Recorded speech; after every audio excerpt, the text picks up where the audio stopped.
दोस्तों रात के लगभग 2 बजे थे। एक लड़के की नींद खुलती है अचानक से टॉयलेट जाने के लिए। वो लड़का अपने बिस्तर से उठता है और पेशाब करने के लिए टॉयलेट जाता है।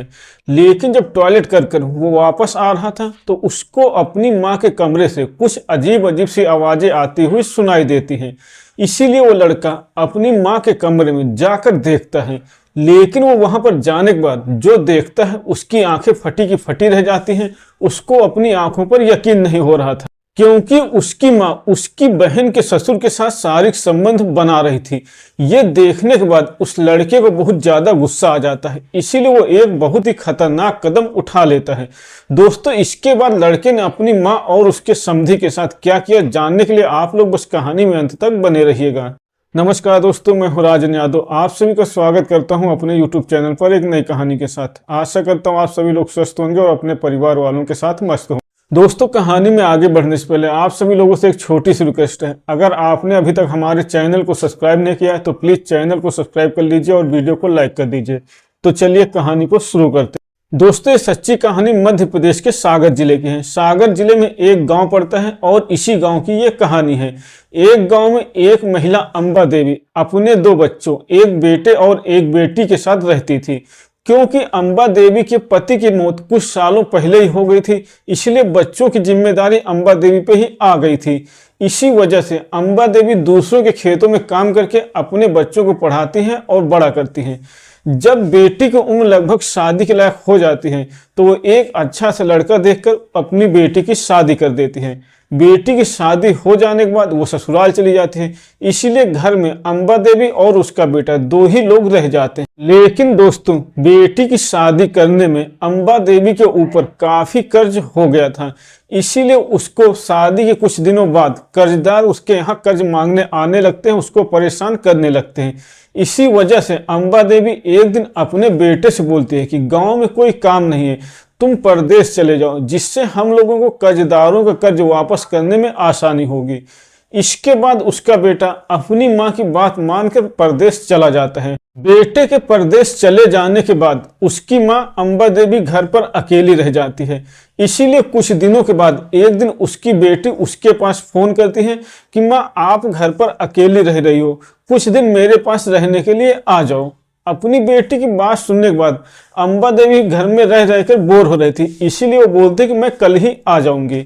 इसके बाद अगले दिन अंबा देवी अपना बैग उठाते हैं और अपनी बेटी के घर पे पहुंच जाती हैं। अपनी बेटी को देखने के बाद वो बहुत खुश होती है।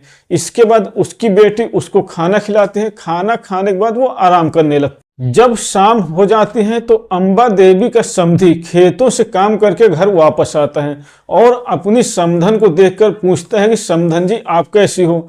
तो अंबा देवी बताती है कि मैं ठीक हूँ, आप बताइए आप कैसे हो। तो उनका समधी बोलता है कि समधन जी आप तो जानते हो मेरी पत्नी की मौत के बाद मेरी जिंदगी बिल्कुल अकेली सी हो गई है, बिल्कुल उदास हो गई है। अपने समधी की ये बात सुनने के बाद अंबा देवी मजाक के लहजे में बोलती हैं, कोई नहीं, पत्नी की मौत हो गई है तो कोई बात नहीं, अब मैं आ गई हूँ, उसकी कमी पूरी कर दूंगी। ऐसे ही बातचीत करते करते लगभग रात के 8 बज जाते हैं। जब रात के लगभग 8 बज जाते हैं तो अंबा देवी की बेटी अपनी माँ और अपने ससुर के लिए खाना लगाती है। सभी लोग खाना खा लेते हैं। खाना खाने के बाद अंबा देवी की बेटी अपनी माँ के लिए और अपने ससुर के लिए एक ही कमरे में अलग अलग चारपाइयों पर बिस्तर लगा देती है। एक ही कमरे में समधी और समधन अलग अलग बिस्तर पर लेटे हुए थे, क्योंकि उनके घर में 2 ही कमरे थे। एक में उनकी बेटी और दामाद लेटा हुआ था और एक में वो और उनका समधी लेटा हुआ था। ऐसे ही सभी लोग लेट लेट कर सो जाते हैं। लेकिन जब रात के लगभग 12 बज जाते हैं तो अंबा देवी के समधी को नींद नहीं आ रही थी, वो करवटें बदल रहा था। उसको देखकर उसकी समधन अंबा देवी जी बोलती हैं कि समधी जी क्या हुआ, आपको नींद नहीं आ रही। तो उनका समधी बोलता है कि समधन जी आप मेरे कमरे में लेटी हुई हो, मुझे ऐसा लग रहा है कि मेरी पत्नी मेरे पास लेटी हुई, अगर आज वो होती तो हम दोनों एक ही बिस्तर में लेटे होते। आज मुझे अपनी पत्नी की बहुत याद आ रही। ये बात सुनने के बाद उसकी समधन अंबा देवी जी बोलती हैं, समधी जी क्या हुआ, कोई बात नहीं, अगर आपकी पत्नी नहीं है तो आपकी पत्नी की कमी मैं पूरी किए देती। इसके बाद अंबा देवी अपने बिस्तर से उठती हैं और अपने समधी के बिस्तर पर जाकर लेट जाती हैं। लेटने के बाद दोनों एक दूसरे से लिपट जाते हैं और बातचीत करने लगते हैं। थोड़ी देर तक बातचीत करने के बाद अंबा देवी का समधी उनके साथ अश्लील हरकतें करने लगता है और उनको शारीरिक संबंध बनाने के लिए तैयार करने लगता है। दोस्तों, समधन भी अपने समधी का जरा सा भी विरोध नहीं कर रही थी। ऐसा लग रहा था उनकी खुद की इच्छा हो रही है ये सब करने के लिए। इसीलिए थोड़ी देर तक अश्लील हरकतें करने के बाद दोनों शारीरिक संबंध बनाने लगते हैं और दोनों को शारीरिक संबंध बनाते हुए बातचीत करते हुए कब सुबह हो जाती है पता ही नहीं चलता। जब सुबह दोनों उठते हैं तो दोनों बहुत खुश नजर आ रहे थे। समधन और समधी के शारीरिक संबंध बनाने का सिलसिला लगभग 1 हफ्ते तक चलता रहता है।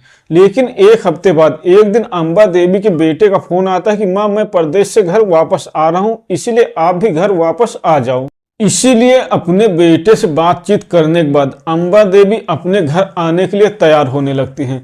लेकिन ये देखने के बाद उनके समधी को ये अच्छा नहीं लग रहा था। इसीलिए वो अपनी समधन को छोड़ने के बहाने उनके साथ उनके घर आ जाता है। घर आने के बाद अंबा देवी सबके लिए खाना बनाती है और खाना खाने के बाद सबके बिस्तर अलग अलग लगा दिए जाते। लेकिन उनके समधी को नींद नहीं आ रही थी। इसीलिए वो हिम्मत करके अपने बिस्तर से उठता है और अपनी समधन के पास आता है।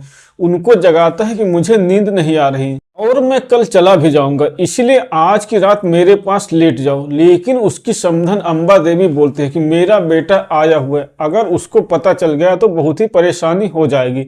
लेकिन समधी जिद करने लगता है, इसीलिए वो भी मान जाते हैं और अपने बिस्तर से उठकर अपने समधी के पास आकर लेट जाते हैं। एक ही बिस्तर पे दोनों लेटने के बाद शारीरिक संबंध भी बनाते हैं और बातचीत करते रहते हैं। लेकिन तभी अचानक से उनके बेटे को पेशाब आता है और वो पेशाब करने के लिए उठ जाता है। वो पेशाब करने के लिए बाथरूम में जाता है। लेकिन जब वहां से वापस आ रहा था तो उसको अपनी माँ के कमरे से कुछ बातचीत करने की आवाजें सुनाई देती हैं और अपनी माँ के कमरे में आकर जो देखता है उसको देखने के बाद उसको बहुत ज्यादा गुस्सा आ जाता है, क्योंकि उसकी माँ उसकी बहन के ससुर के साथ शारीरिक संबंध बना रही थी। इसीलिए वो लड़का अपने आप को कंट्रोल नहीं कर पाता और एक धारदार हथियार से उसके ऊपर हमला कर देता है। उसकी वहीं पर मौत हो जाती है। मौत हो जाने के बाद वो उसकी लाश को एक बोरे में पैक करता है और गांव के बाहर झाड़ियों में जाकर बहा देता है। जब सुबह होती है तो गांव के लोग गांव के बाहर झाड़ियों में लाश को देखते हैं। इसीलिए वो तुरंत पुलिस को फोन कर देते हैं। पुलिस वहां पे आती है और लाश की पहचान करवाती है। लाश की जब पहचान हो जाती है, गांव के लोग बता देते हैं कि ये इसी गांव की एक लड़की का ससुर है और कल ही गांव में आया था। लाश की पहचान जब हो जाती है, लोग पहचान लेते हैं, तो पुलिस लाश को पोस्टमार्टम के लिए भेज देती है और उस लड़के को पकड़कर उसके साथ पूछताछ करती है। लड़का पुलिस को देखते ही डर जाता है और अपना सारा जुर्म कबूल कर लेता है। दोस्तों, इसके बाद उस लड़के को हत्या के जुर्म में जेल में डाल दिया जाता है और वो अपनी सजा, अपने कर्मों का फल वहीं पर भुगत रहा है। तो दोस्तों, ये थी आज की कहानी। अगर आपको पसंद आई हो तो वीडियो को लाइक करें और चैनल को सब्सक्राइब करें।